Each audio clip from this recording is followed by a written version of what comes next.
It is 2 a.m. and you have been lying here for over an hour while your body is begging to rest, but your mind is holding it hostage, replaying a conversation from 6 hours ago, rehearsing a confrontation that will probably never happen, calculating whether you can still get 5 hours if you fall asleep right now.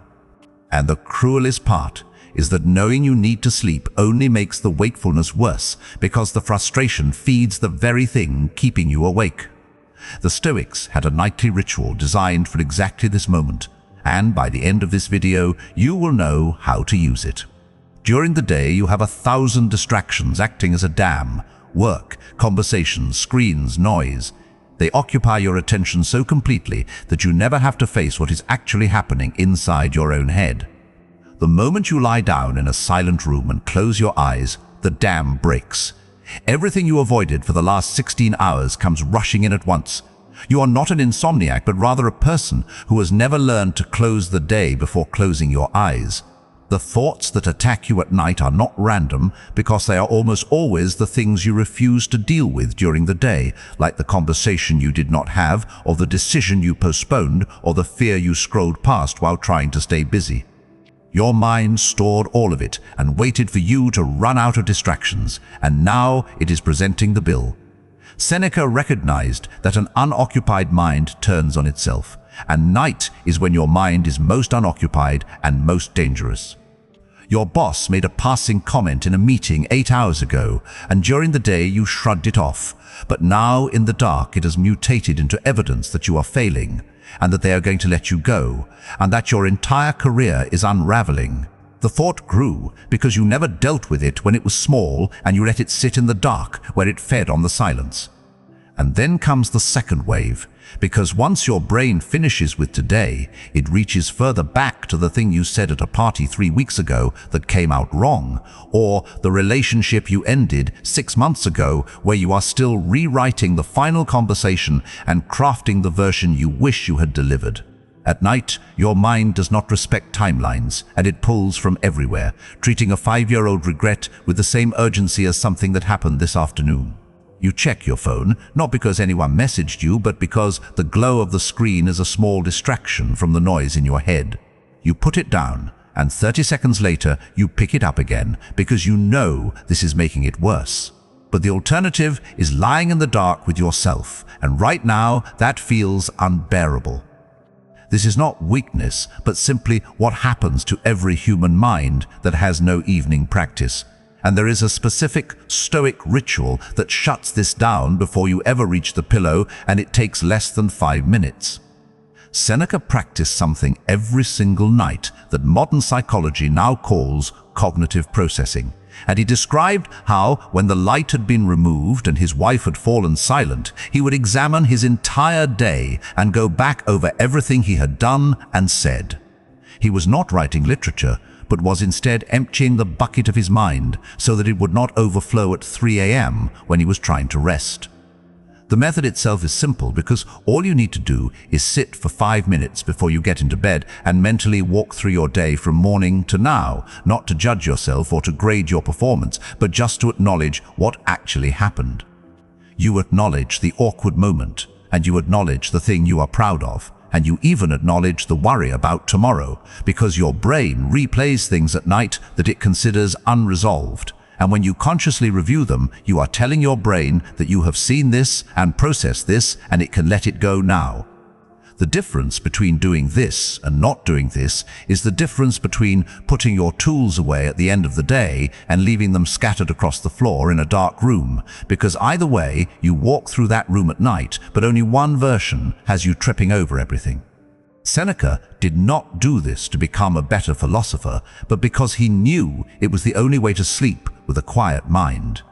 But what about the thoughts that break through anyway, the ones that arrive at 2 a.m. even after you have done the work of reviewing your day?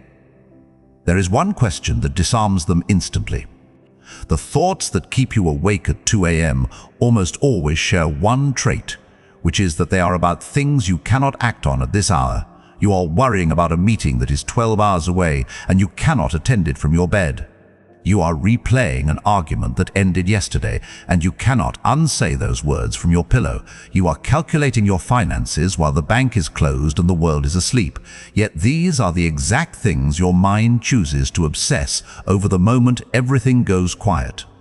Epictetus built his entire philosophy on one distinction, that some things are up to us and some things are not.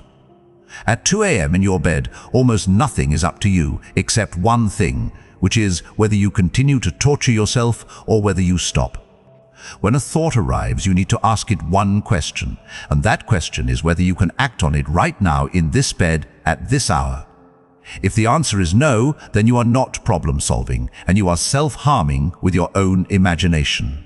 Try it right now with whatever is keeping you awake by naming the thought, and then asking yourself whether there is a single action you can take about it before the sun comes up. If there is, then get up and do it by writing the email or setting the reminder, and then come back to bed with it handled. But if the answer is no, and at this hour it almost always is, then what you are doing is not useful, and it is just pain wearing the disguise of productivity. Marcus Aurelius wrote in the Meditations that we have the power to wipe away every impression that is troublesome and in that very moment be in perfect calm. At night, this becomes your most powerful weapon, because when the thought arrives, you do not have to engage it or argue with it or try to solve it. You simply choose not to hold an opinion about it right now because it will still be there in the morning if it actually matters, and most of it will not. What feels like a crisis at 2 a.m. will look like a simple task by 10 a.m. And you have experienced this before because you have lain awake convinced that something was catastrophic, only to wake up the next morning and wonder why it consumed you. The night did not change the problem, and the daylight just returned it to its actual size. This is not about ignoring your problems, but about refusing to hold a meeting at 3 a.m. where nothing can be decided and no action can be taken. There is one more thing, and if you are lying in bed right now, this is the one you can use in the next 60 seconds.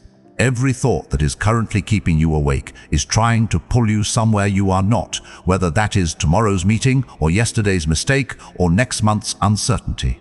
But your body is only in one place, and that place is a bed in a room in the dark where the only real thing happening is your breathing. Marcus Aurelius wrote that nowhere can a man find a quieter or more untroubled retreat than in his own soul.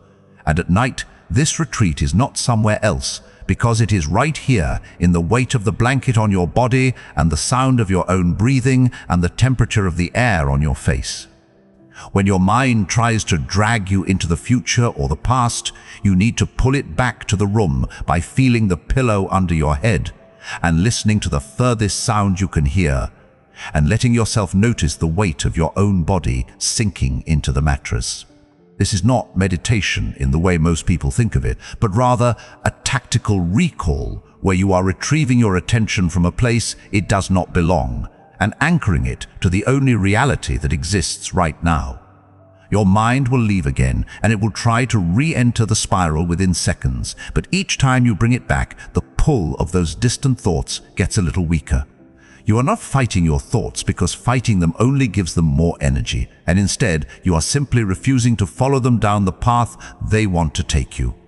The present moment is the only place where rest is actually possible, because you cannot sleep in the future, and you cannot sleep in the past, and you can only sleep right here in this room, which is why you need to keep coming back to it. You are still in bed and your phone is still in your hand, but now you have something you did not have 10 minutes ago, which is a method.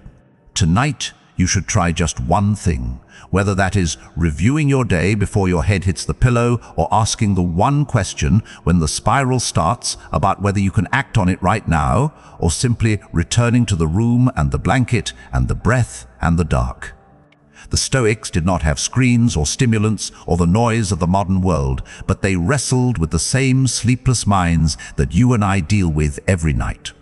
They solved it not with tricks, but with discipline, the discipline to close the day and to release what they could not control, and to stay in the only moment where rest actually lives. The tools are ancient, and they still work, so use one of them tonight. If this helped, subscribe, because there is more coming.